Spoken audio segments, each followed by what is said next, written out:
Al-Quran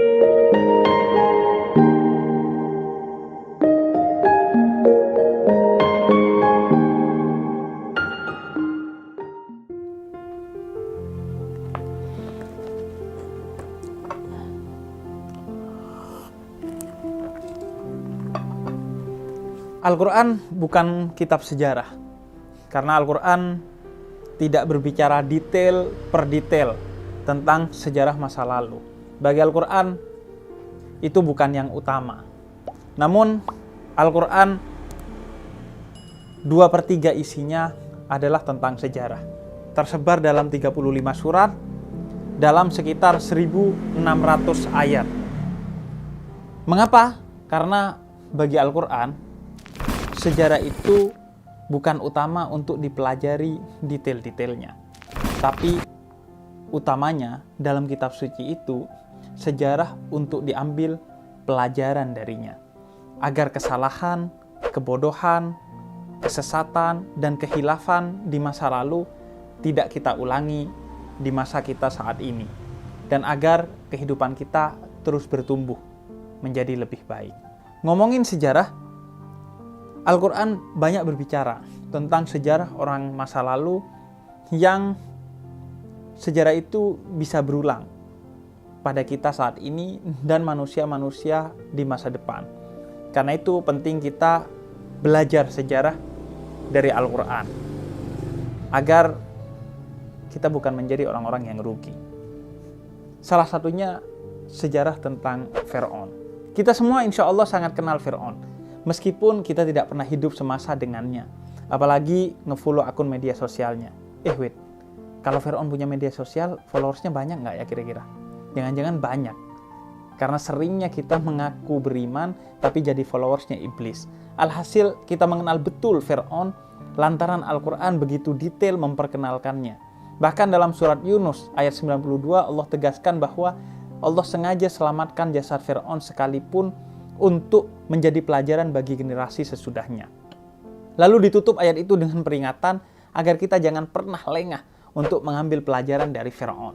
Tujuannya agar kita memastikan diri bahwa kita tidak mewarisi sifatnya Fir'aun yang biadab sekecil apapun. Namun Al-Quran tidak memperkenalkan Fir'aun sebagai nama orang, melainkan gelar bagi seluruh raja Mesir yang kejam di zaman Nabi Musa. Al-Quran sering menyebut seorang dengan gelarnya dengan asumsi bahwa utamanya Al-Quran bukan mau gibahin orang yang buruk di masa lalu, tapi menjadikannya simbol keburukan untuk dihindari karena di setiap zaman akan ada saja orang yang mewarisi keburukan-keburukan itu. Oleh karena itu, begitu juga Fir'aun. Ia adalah simbol kebiadaban yang secara detail dijelaskan sifat-sifat kebiadabannya dalam Al-Quran untuk kita waspadai. Apa saja? Pertama, dalam surat Ad-Dukhan ayat 31, Allah menyebut sifat Fir'aun adalah sombong. Begitu kentalnya sifat ini dalam diri Fir'aun, sehingga dalam bahasa Arab kata tafar'anah yang berarti memfir'aunkan diri atau kefir'aun-fir'aunan disinonimkan dengan kata takabbaro yang artinya menyombongkan diri. Orang sombong bukan hanya orang yang tak kenal Tuhannya, bahwa hanya Allah yang pantas dan berhak sombong karena Dia yang Maha Kuasa. Tapi dia juga tak mengenali bahwa dirinya ini sangat lemah. Betapa lemahnya kita sehingga kawan kita bikin grup WhatsApp yang gak ada kitanya aja, kita langsung overthinking dan merasa introvert. Kedua, dalam surat Az-Zukhraf ayat 54 dan surat Al-Mu'minun ayat 47, Allah menyebut sifat Fir'aun yang lain adalah memperbudak orang. Maka kita hamba Allah ini jangan pernah mewarisi sifat Fir'aun dalam bentuk apapun, berupa senioritas yang memperbudak, bos yang menindas, kakak yang merundung adiknya, suami yang menjajah istri atau sebaliknya, dan lain sebagainya. Yang boleh diperbudak hanyalah nafsu oleh akal kita. Yang ketiga,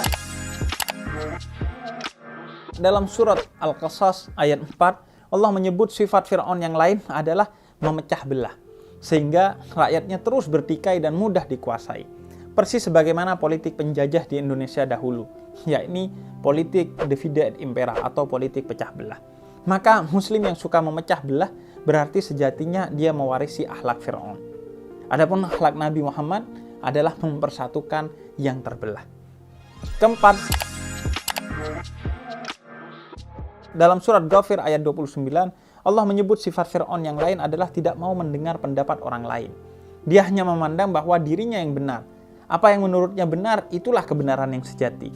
Menurut selain dirinya, pasti salah. Sifat yang kadang ada dalam diri kita, seperti ketika tweet war di media sosial, dan lain sebagainya. Kelima, dalam suratul A'raf ayat 113-114, Allah menyebut sifat Fir'aun itu percaya kepada sihir. Sesuatu yang aneh. Dia mengaku sebagai Tuhan, tapi percaya kepada sihir. Maka siapapun muslim yang percaya dan berlindung pada selain Allah, apalagi sihir, sungguh dia sedang ke Fir'aun-Fir'aunan yang patut kita bertobat atasnya. Jadi, jangan jadi Fir'aun, tapi Nabi Muhammad.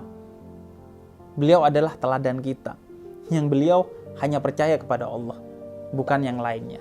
Payahnya, kita ini umatnya Nabi Muhammad dan diperintahkan oleh Allah untuk mengikuti, meneladani Nabi Muhammad, tapi secara diam-diam atau terang-terangan, sadar atau tidak sadar, kita justru meneladani Fir'aun.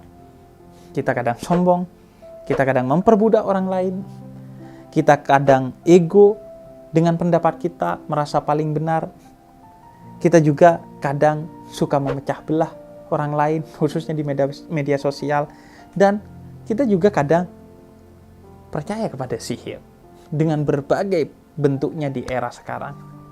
Jadi kita akhirnya udah kayak Fir'aun 4.0.